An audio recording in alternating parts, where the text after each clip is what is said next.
Assalamualaikum warahmatullahi wabarakatuh. Alhamdulillahi rabbil alamin. Assalatu wassalamu ala asrafil anbiya wal mursalin wa ala alihi wa sahbihi rasulillahi ajma'in. Rabbi shrah li sadri wa yassir li amri wahlul 'uqdatam min lisani yafqahu qawli.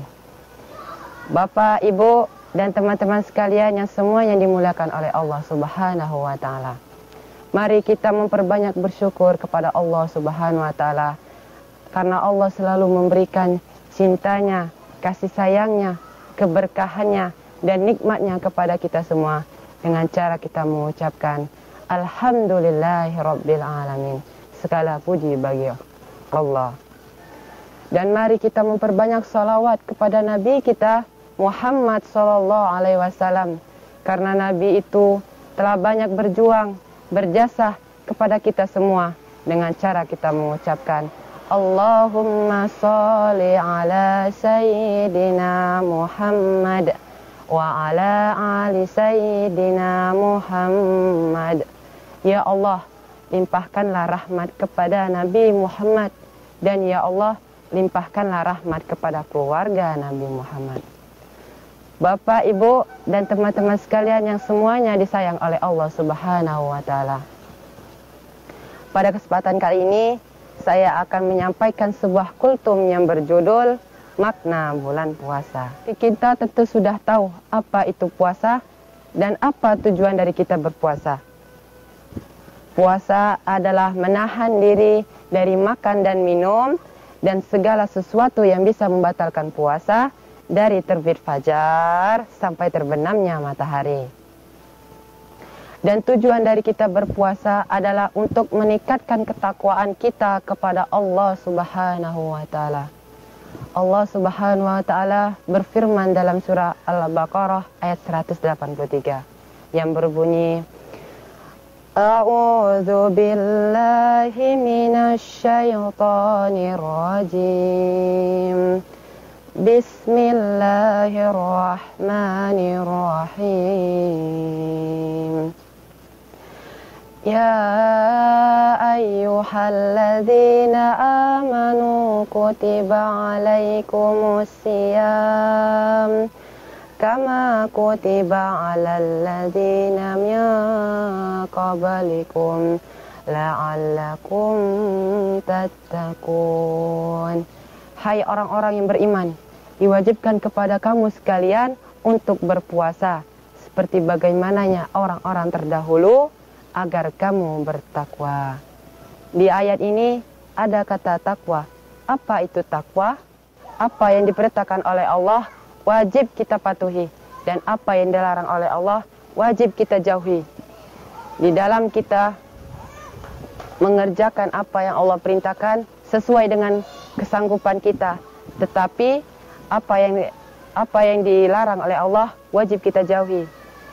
Yang Allah nilai dari hambanya itu bukan kegantengannya, bukan kecantikannya, bukan kekayaannya, bukan lagi kedudukannya, tapi yang Allah nilai dari hambanya adalah ketakwaannya kepada Allah Subhanahu wa Ta'ala. Bapak dan Ibu dan teman-teman sekalian semuanya dimuliakan oleh Allah Subhanahu wa Ta'ala. Lalu siapa yang diwajibkan untuk berpuasa? Lalu siapa yang tidak diwajibkan berpuasa? Orang yang diwajibkan berpuasa adalah seluruh kaum muslimin dan muslimat yang sudah balik, berakal, dan sehat. Lalu siapa saja yang tidak diwajibkan berpuasa? Orang ini terbagi menjadi 6 golongan. Yang pertama, orang yang sakit. Yang kedua, musafir, orang yang berpergian jauh. Yang ketiga, lansia, orang tua yang sudah tidak mampu lagi berpuasa. Yang keempat, wanita yang sedang hamil, menyusui, haid dan nifas. Lalu yang kelima, orang yang tidak bisa berpuasa dengan alasan tertentu. Contohnya, orang yang berkenai penyakit ginjal.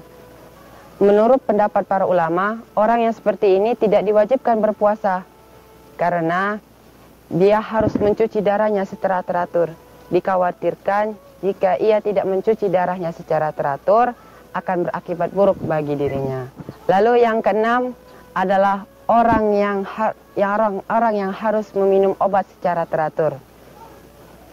Orang yang menurut pendapat para ulama, orang yang seperti ini tidak diwajibkan berpuasa. Diakibatkan kalau dia tidak meminum obatnya secara teratur akan berefek negatif bagi tubuhnya. Bapak, Ibu, dan teman-teman sekalian yang semuanya dimuliakan oleh Allah Subhanahu wa Ta'ala. Lalu apa saja yang bisa membatalkan puasa kita? Yang pertama, jelas, makan dan minum. Yang kedua, muntah secara sengaja. Gimana muntah secara sengaja? Dengan cara memasukkan sesuatu ke dalam mulut kita sampai termuntah. Itu yang namanya muntah secara sengaja. Yang ketiga, keluarnya mani secara sengaja. Yang keempat, berhubungan badan. Yang kelima, murtad. Dan yang keenam, gila. Setelah kita tahu apa saja yang bisa membatalkan puasa kita, lalu apa saja yang bisa mengurangi pahala puasa kita di sisi Allah. Hal ini terbagi menjadi 6. Yang pertama, marah dan berkata kasar. Marah dan berkata kasar itu sangat mempengaruhi pahala kita di sisi Allah. Allah pengen ngajarin kita selama bulan Ramadan agar kita bisa lebih menjadi pribadi yang lebih sabar. Bagi Bapak Ibu guru, diharapkan lebih sabar menghadapi kelakuan anak muridnya selama bulan puasa. Lalu yang kedua, berbohong. Berbohong ini sangat juga berpengaruh kepada pahala puasa kita di sisi Allah. Berbohong aja di bulan lain aja berdosa, apalagi di bulan Ramadan yang suci ini. Ingat teman-teman, berbohong adalah ciri-ciri orang-orang yang munafik. Yang ketiga adalah tidur sepanjang hari. Yang keempat adalah bergibah. Yang kelima adalah melihat dengan syahwat. Dan yang keenam adalah berdua-duaan dengan yang bukan mahrim. Maksudnya adalah pacaran. Bapak, Ibu, dan teman-teman sekalian yang semuanya dirahmati Allah Subhanahu wa Ta'ala, semoga pahala puasa kita selama bulan Ramadan ini diterima di sisi Allah. Dan semoga ampunan Allah selalu diberikan kepada kita semua. Hanya ini yang bisa saya sampaikan. Lebih dan kurang saya mohon maaf. Wabila taufik wal hidayah. Wassalamualaikum warahmatullahi wabarakatuh.